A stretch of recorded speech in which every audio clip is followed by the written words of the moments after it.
Hey, what's up everybody? This is Smokey here. Welcome to the Hot Box.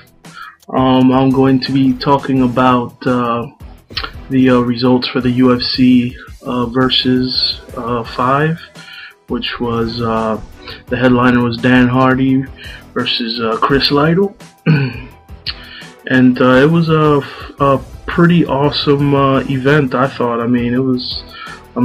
Almost most of the main card fights were just fucking kickboxing matches, man. It was awesome, man. So for the first fight was Amir Sadallah versus Dwayne Bang Ludwig, and it was an awesome fight.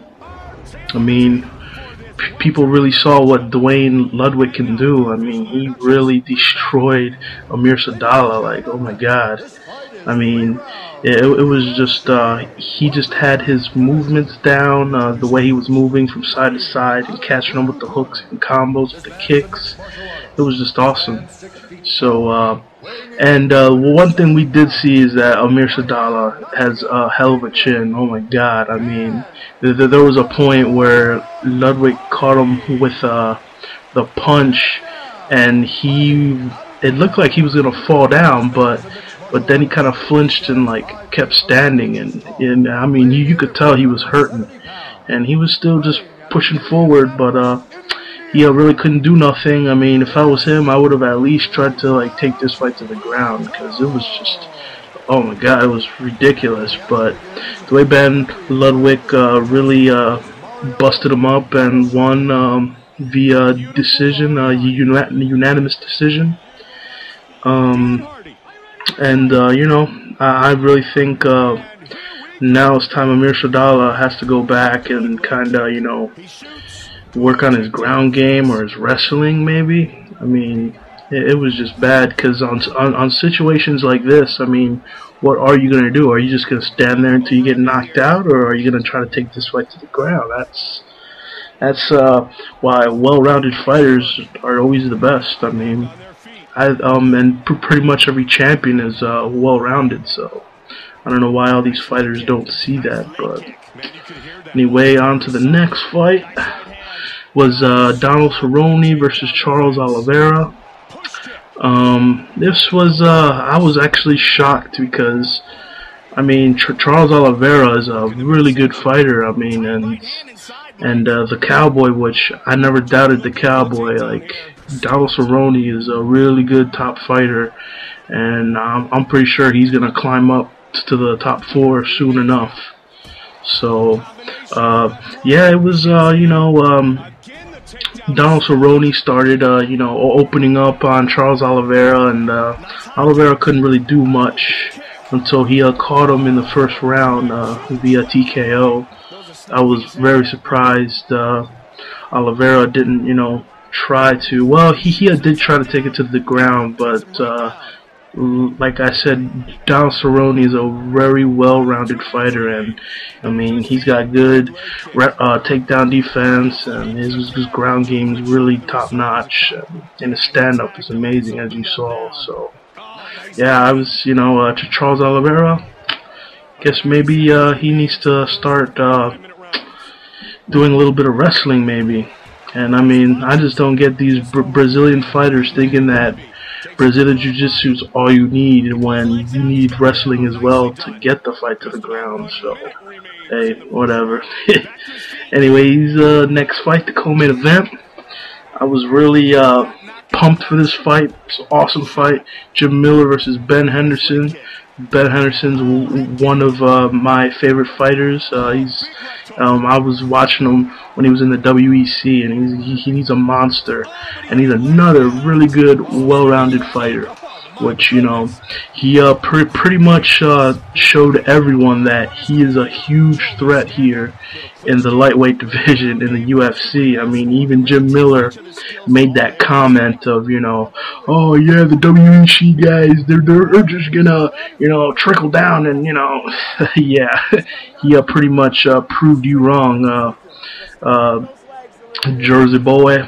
Anyways, yeah, the fight was pretty much all Henderson, except for which I thought Jim Miller kind of, because Jim Miller kept like diving onto Henderson and then going for a submission, and I think he like wore himself out there. Like he went for let's see what he went for. He went for like a couple of leg locks. You know, he tried to go for I believe it was a freaking got brain freeze.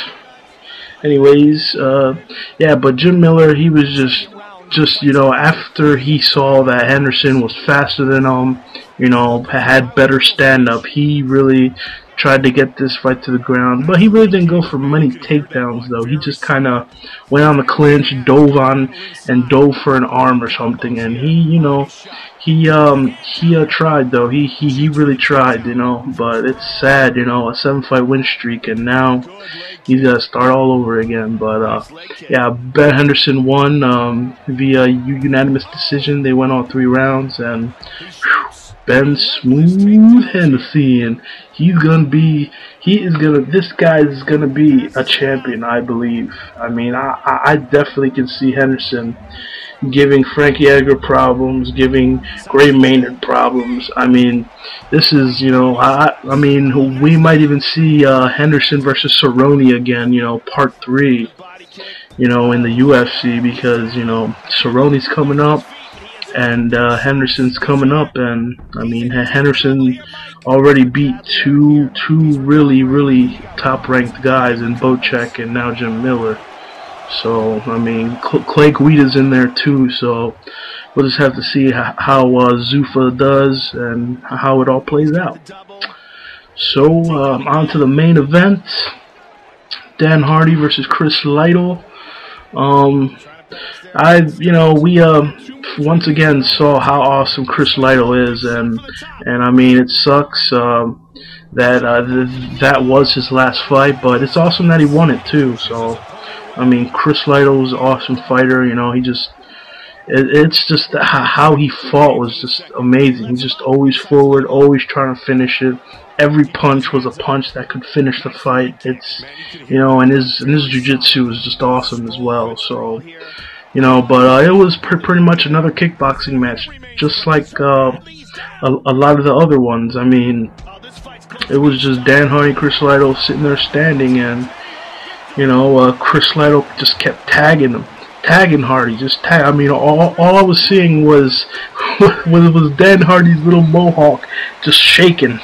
Every time, just shaking. As soon as I saw Chris Lytle swinging, you just see Dan Hardy's mohawk shaking, and I mean, and I started seeing his facial expressions, and he was not liking getting tagged in the face by Chris Lytle. So, you know, there was a couple times where he was, you know, smiling and saying, "Come on," but he really didn't do much. I mean, and what really gets me, you know, kind of like, what the hell's going on here is, well, Chris Lytle won via submission in the 3rd round because Dan Hardy, it was about 15 seconds to the end of the 3rd round, and Dan Hardy tries to go for a takedown and gets caught in the guillotine, and it was over. I mean, it was like maybe 4 or 5 seconds left of the fight, and Dan Hardy tapped out.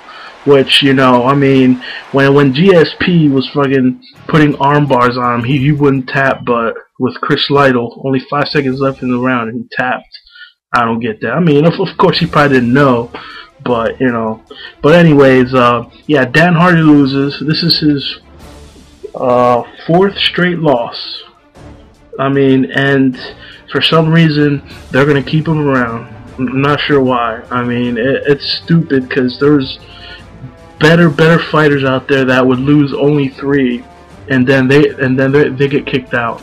But for some reason, Dan Hardy, and I'm not hating on the guy. I mean, you know, Dan Hardy's a pretty good fighter, but he really needs to sharpen his tools, man. I mean, Jesus, he really, I mean, even in the stand-up, he wasn't even doing that much to Chris Lytle. I was just shocked. I mean, it's just crazy. I mean, how do you go from you know, doing a 4-fight win streak and then fighting for the title, fighting GSP, and then lasting all 5 rounds with him, and then after losing, he just went downhill. It's, you know. But I mean, it's hard being a fighter. I mean, I could never do that shit. I mean, maybe if I was, you know, a kid and I got into it, but I mean, fighting's crazy, and I mean, every fight. I always say that every fight in MMA. I mean, it could be in boxing too. I mean, yeah, in boxing too, but in MMA, it's just. I mean, you really never know when, like, if the fighter is gonna come into the fight, if he's gonna step into that cage and he's gonna be ready to, you know, to finish the fight. He's ready to use all of his tools and have a good, clear mind, you know. And sometimes, you know, personal shit happens, and fighters just, you know, they go into the fight knowing something happened or something.